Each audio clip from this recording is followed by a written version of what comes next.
Muzina la Tate ndi la Mwana ndi la Mzimu woyera. Amen. Ndikulandileni abale nonse pano pa Tiyankhuleni Ambuye. Lelo ndi pa 11 June mchaka cha 2024.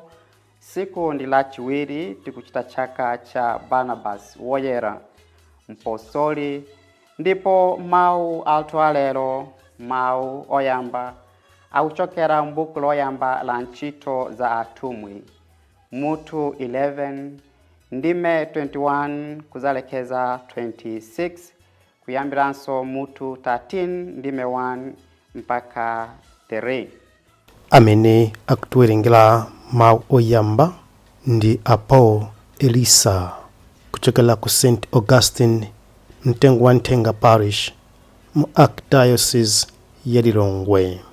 Mtenga wabwino monga adalembera Mateo woyera, Mateo mutu 10 ndime 7 kuzalekeza 14.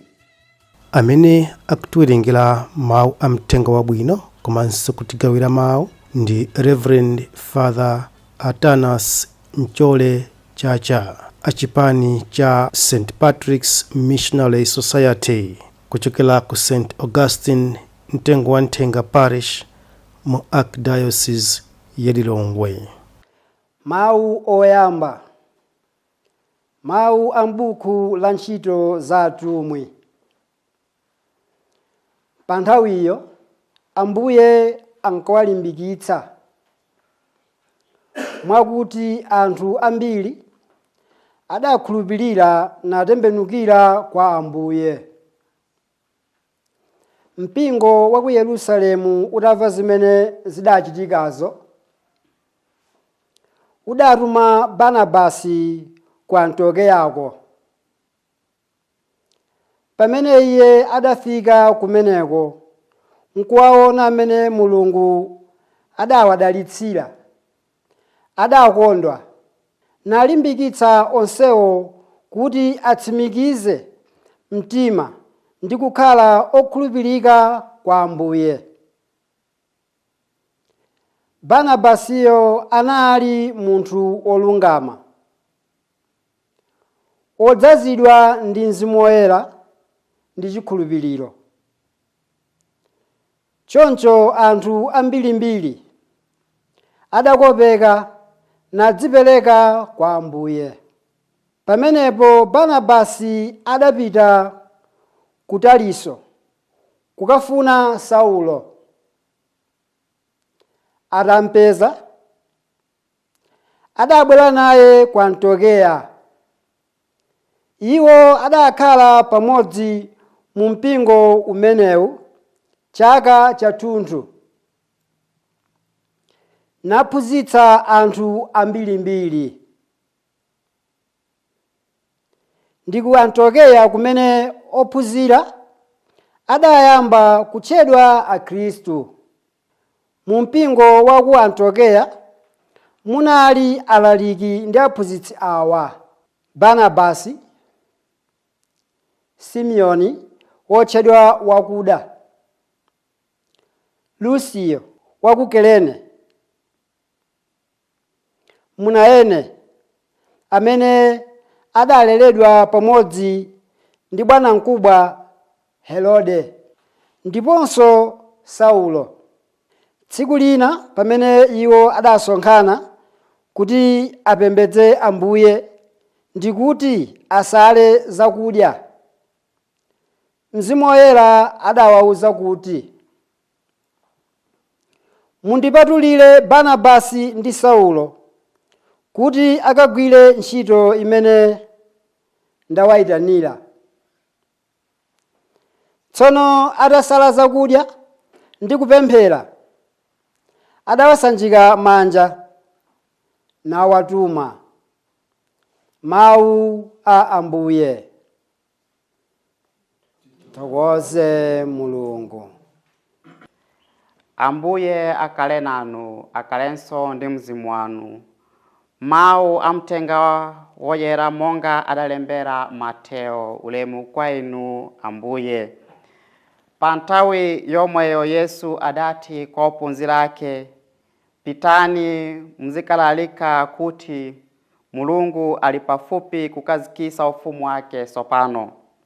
Muzikachirisa odwala, muzikaukisa akufa, muzikachosa nkate, muzikatulusa mizimu yoipa. Mwalandila mwaulele, kaperekeni mwaulele. Musatenge ndalama za mzikwama, kaya za ngolide, kaya za silva, kaya za kopala. Msatenge tumba la paulendo, kapena mikanjo iwiri, kapena nsapato, kapena ndodo. Paja wanchito ngoyenela kulandila zosowa zake. Pamene mwalowa mumzinda kapena umuzi uliwonse, mufunsise za muntu wofunadi kukulandiladi. Mukale kunyumba kwake mpaka ntawi yochoka. Polowa munyumba muzikanena kuti, mtendere ukale ndi inu. Sono ngati antu amunyumbamo akukala ndi lanidi, mtendere wanuwo ukale nao nditu. Koma ngati antu amunyumbamo akana kukulandilani, mtendere wanuwo ubwerere kwa inu.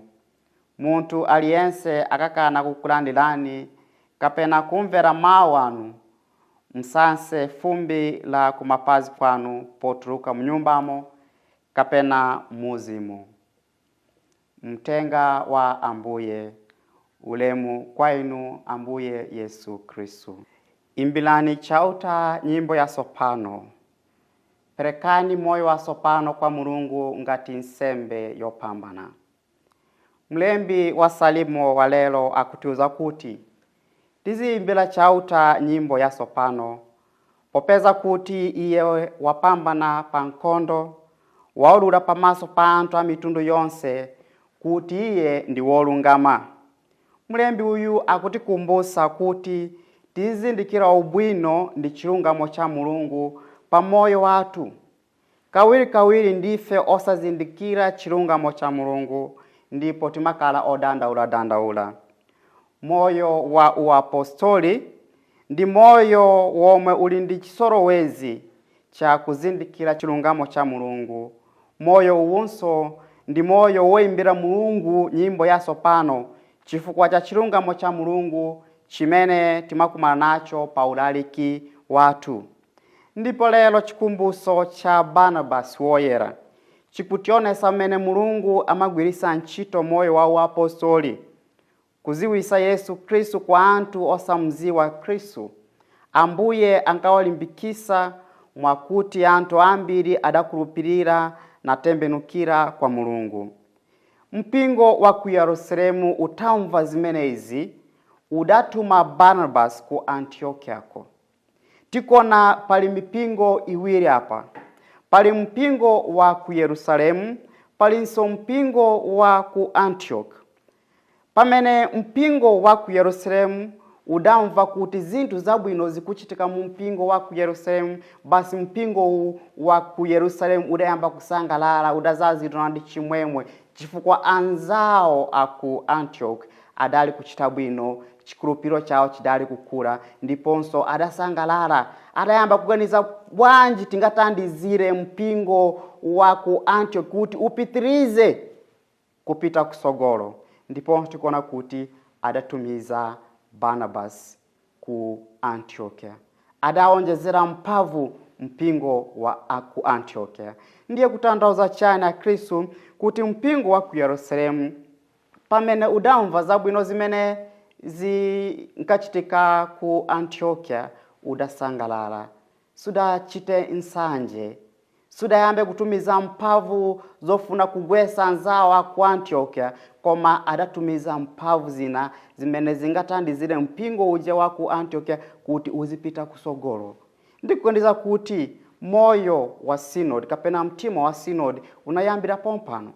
Mpingo wa ku Yerusalemu udaganizira zabwino, udafunira mpingo wa ku Antiokia moyo wa bwino, kuti utukuke chikristu chao chitukuke. Chifukwa chake adawatumizira Barnabasi. Osati Barnabasi ali muntu ngati mpavu yake ndiyononga, koma ni mpavu yopereka moyo. Chifukwa tikuzidwa kuti Barnabasi anali muntu wabwino, Barnabasi anali ozazidwa ndi Mzimu Woyera, Barnabasi anali muntu wachikhulupiriro. Ndiye kuti mpingo wa ku Antioch udaonjezera mpavu za Mzimu Woyera, udaonjezera mpavu za chikhulupiriro, udaonjezera ubwino, osati mpavu zina, osati nsanje, osati kugawa antu ai, koma adapereka mpavu zopereka moyo.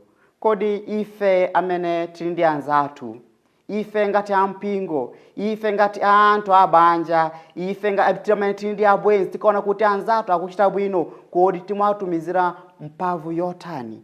Mpavu yopereka moyo kapena mpavu yoononga moyo?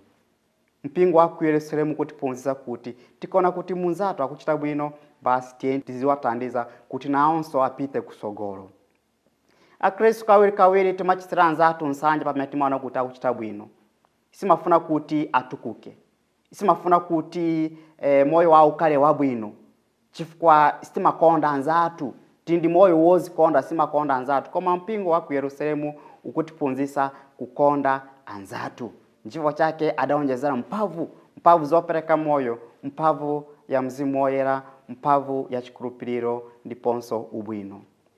Lero moyo wa apostoli ukutikumbutsa kuti ife tonse ngati anthu, ife tonse ngati Akristu, tieni tizilimbisana, tieni tizitandizana kuti tionjezere mpavu kwa anzathu amene akusowa. Ngakhale kuti ndife akwaya tikuchita bwino, kwayo yambe kuchita bwino, ngati kwaya yachiwiri sikuchita bwino, basi tieni tiziwe kuti ife tonse machita bwino chifukwa ndife amozi. Ngati mpingo ndife tonse, ngati timayenera kuyenda limodzi, ngati anzathu akusalira kumbuyo, ndiye kuti ifenso tikusaliranso kumbuyo. Koma tieni tizitandiza anzathu, tieni tisatire mtima uja wa mpingo wa ku Yerusalemu kuti tizitandiza anthu onse, kuti tonse tiende limodzi.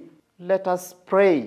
Tieni tipempere mpingo wathu, tizipemperere ife ngati Akristu kuti tizisonyeza chikondi kwa anzathu, kuti nthawi zonse tizionesa kuti tili anthu amene tikufuna kuti tiziyenda limodzi ndi anzathu. Ndife anthu wa sinodi, ndife amene sopano tikuitanidwa kuti mitima yathu ikale mitima ya sinodi, kuti tiziyenda limodzi. Mpingo wa ku Yerusalemu ukufunira mpingo wa ku Antiokia zabwino zonse. Tieni tizikala limodzi. Mzina la Tate ndi la Mwana ndi la Mzimu Woyera. Amen.